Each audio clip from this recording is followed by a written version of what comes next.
Alright, so hey guys, what up everybody, it's your boy Santosh Mizar back into the game with the new video baby. Alright, so आज चाहिँ हामी मल्ला जाँदैछौँ अनि यो vlog चाहिँ मैले चाहिँ कालीपुरदेखि स्टार्ट गरेछु। सो कालीपुरको भ्यू देख्न सक्नुहुन्छ यता।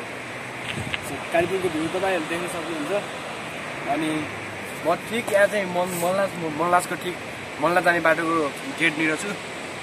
सो तपाईँहरूले देख्न सक्नुहुन्छ यता चाहिँ गेट छ अनि अब चाहिँ हामी मल्ला जान्छौँ अनि बिचमा भ्यू पनि देख्नुहुन्छ तपाईले। ठ्याक्क मल्लासबाट चाहिँ बेनी बजारहरू पनि देखिन्छ अनि यता अरू ठाउँहरू पनि देखिन्छ। सो एकदम राम्रो भ्यू देखिन्छ अनि भ्यू देखेर इन्जोय लिनु होला। सो हामी चाहिँ अब मल्लासको यो गेट चाहिँ हामी कटिसक्यौँ अनि हामी चाहिँ गेटभन्दा केही माथि आइसकेछौँ। तपाईँहरूले देख्न सक्नुहुन्छ। अब चाहिँ हामी हाम्रो जर्नी चाहिँ हामी आज सुरु गऱ्यौँ अनि यहाँ चाहिँ सबभन्दा यहाँ चाहिँ एउटा काण्ड मच्चाएर रहेछन् है। यो कसको काम हो पुरा आफ्नो गर्लफ्रेन्ड बोयफ्रेन्डको नाम लेख्ने यस्तो यो भएन कि हल्का होइन यस्तो पुरा चौतारामा। ल तपाईँको गर्लफ्रेन्ड को हुने भनिदिनु है टक्क। ल सीता के छ यो तपाईँले पढेर भनिदिनु न त होइन। ल टक्क अटोफोकस एज यु क्यान सी कसको काण्ड मच्चा गन कसले यहाँ चाहिँ नाम छ टक्क है। हामीले लेखेको होइन यो गाइस फेरि यो चाहिँ पहिल्यै थियो गङ्गा सीता विनिता को हुन्। अनि तलदेखि मान्छेहरू पनि आउँदैछन् धेरै एकदम धेरै मान्छेहरू पनि आउँदैछन् तलदेखि। मलाई एकदम लाज लागिरहेको छ बिकज मान्छेहरूले छुट्टै तरिकाले हेर्छन् क्या भ्लगिङ। अब जस्तो कि भ्लगिङ गर्न लाग्यो होइन ठ्याक्क सुट गर्न लाग्यो मान्छेहरूले अर्कै तरिकाले हेरिदिन्छन्। सो एकदम ठिस लाग्छ होइन तर पनि म गरिरहेको छु। त्यताको ठिक त्यसको यस्तो साइडमा छ नि त त्यहाँ चाहिँ धौलागिरी हिमाल छ बट यहाँ चाहिँ किन देखिन्न किनभने आज कुहिरो छ एकदम क्लाउडी पनि लाग्छ यतातिर साइडमा। यता चाहिँ एकदम गर्मी छ बट यतातिर चाहिँ एकदम कुहिरो लाग्छ नि जस्तो देखिन्न। अनि खोला अहिले त निकै सानो भएको छ तर बर्खा हुन्छ नि त जब असार श्रावण मन्थहरू आउँछ नि त्यो टाइममा चाहिँ खोला एकदम ठुलो हुन्छ। त्यो लगभग त्यो पुल पनि बगाउला जस्तो गर्छ क्या। सो हामीलाई एउटा एडभान्टेज भन्यो एउटा होइन हामीलाई दुई तिनवटा एडभान्टेज भयो हामी यहाँ गयो किनभने हामी यो नयाँ ठाउँमा घुम्न पाइयो। मेरो धेरै अघिदेखि प्लान थियो मलाई दरबार भेट्ने हेर्ने घुम्ने बट म cause of the main reasons म चाहिँ आउनु सकेको छैन होइन। बट अहिले चाहिँ फाइनली म चाहिँ अहिले आएँ। मसँग एकजना मेरो भाइ पनि छन् बट तिन चाहिँ क्यामेरामा एकदम साइज अन्य जस्तो क्यामेरामा देखिनु पाउने छैनन्।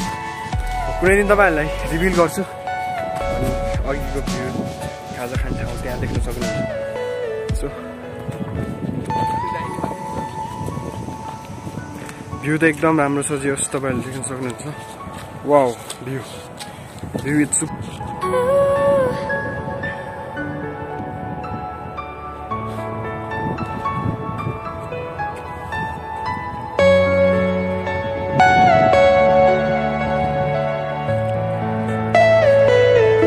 चाहिँ यहाँ चाहिँ पहिरो बाटो चाहिँ हल्का होइन एकदम फेरि पुगेर चाहिँ बाटो धेरै जस्तो डिस्टर्ब भएछ है।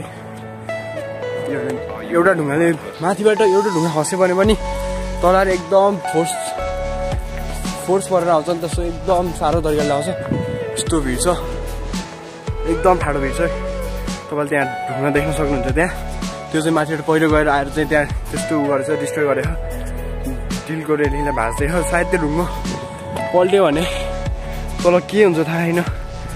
जे होस् मान्छे हिँड्दा चाहिँ त्यो ढुङ्गा पल्टियोस्। आई होप हामीले उठाउन सक्ने कुरो पनि भएन एकदम ठुलो छ एज यु क्यान सी एकदम ठुलो ढुङ्गा है ढल्लाउन सकिन्न कहाँ उठाउने कुरो है एकदम ठुलो छ। It's to big. अलराइट म चाहिँ एकदम थाकिसकेँ अलिअलि पसिना क्यामेरामा नदेखियो होला बट एकदम पसिना आइरहेछ मेरो है। स्माइली फेस छ स्माइल दिइरहेको छु। अनि मैले तपाईँहरूलाई भनेको थिएँ अघि ठ्याक्क ओडार भएको एकदम राम्रो प्लेस छ फोटो खिच्न पनि एकदम राम्रो हुन्छ भनेर। सो त्यो प्लेस आइसक्यो म तपाईँलाई अब ठ्याक्क देखाउँछु सिनेमेटिक भ्यू सहित देखाउँछु म तपाईँलाई फेसहरू। सो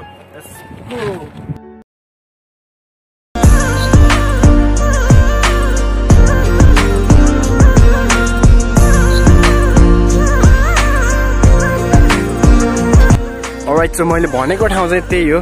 म तपाईँलाई नजिकैबाट देखाउँछु एकदम राम्रो छ मलाई एकदम मनपर्छ। मेरो बेस्ट प्लेस भनेको त्यही हो। म त्यहाँ फोटो खिच्यो भने साइड म तपाईँलाई म इन्स्टाग्राममा हाल्न पनि सक्छु अपलोड गर्न सक्छु as you can check it out. त्यहाँ चाहिँ यस्तो भिड छ यस्तो डर लाग्ने भिड छ किनभने बाटो यस्तो डरलाग्ने भित्र त्यहाँ चाहिँ त्यस्तो छ है त्यो चर्किएको छ कुनै टाइम भत्किन पनि सक्छ हामी पनि धेरै टाइम बस्दैनौँ यहाँ एकदम यस्तो खालको भिड छ नि त हामी एकैछिन यसो यसो फोटोसुट गर्ने अनि हामी भागिहाल्छौँ सिनेमेटिक भ्यू यहाँ बेनी बजार यहाँ गुफा बिचमा बाटो अनि हामी पसिना काट्दै भ्लग बनाउँदै वाही त्यो फाल्दिनलाई नि अलराइट हामी यसको भित्र आइसक्यो ओ ओ ओ ओ वेलकम रे ल थ्याङ्क्स है त्यसको लागि अनि वेलकम छ है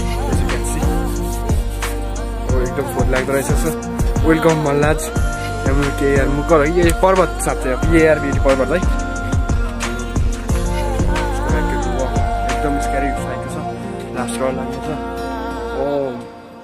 ओम नमः शिवाय के हो यस्तो वा स्वागत सही हो देश अनि यहाँ चाहिँ एकदम चर्किएको छ एज यु क्यान सी पर पुवाल देख्न सक्नुहुन्छ तपाईँले यो चाहिँ कुनै टाइममा भत्किन पनि सक्छ मलाई एकदम डर लागेछ यसको सबै मलाई एकदम राम्रोसँग अध्ययन गर्छु बट के गर्ने एकदम डर लागेछ कि सो म चाहिँ अहिले गर्दिनँ पछि गर्छु होला सायद यो रहेछ भने यदि इफ रहन्छ किनभने यो चाहिँ खोलाबाट यहाँ पहिल्यै खोला एकदम माथि थियो है अहिले चाहिँ तल पुगेको खोलो चाहिँ बग्दै माटो बगाउँदै किनभने तपाईँले देख्न सक्नुहुन्छ यहाँ फोसिसहरू छ नि त खोलाको ठ्याक्क त्यो खोलो हो भन्ने चाहिँ छ त्यहाँ ढुङ्गाहरू तपाईँले देख्न सक्नुहुन्छ यो चाहिँ यति चाँडै भत्किन सो त्यही नै हो अनि भ्यू अनि मलाई देखाउँछु भ्यूमा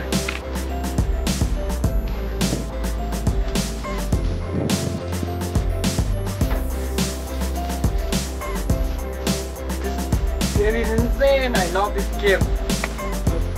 तपाईं पनि यहाँ फोटोसुट गर्न सक्नुहुन्छ एकदम राम्रो छ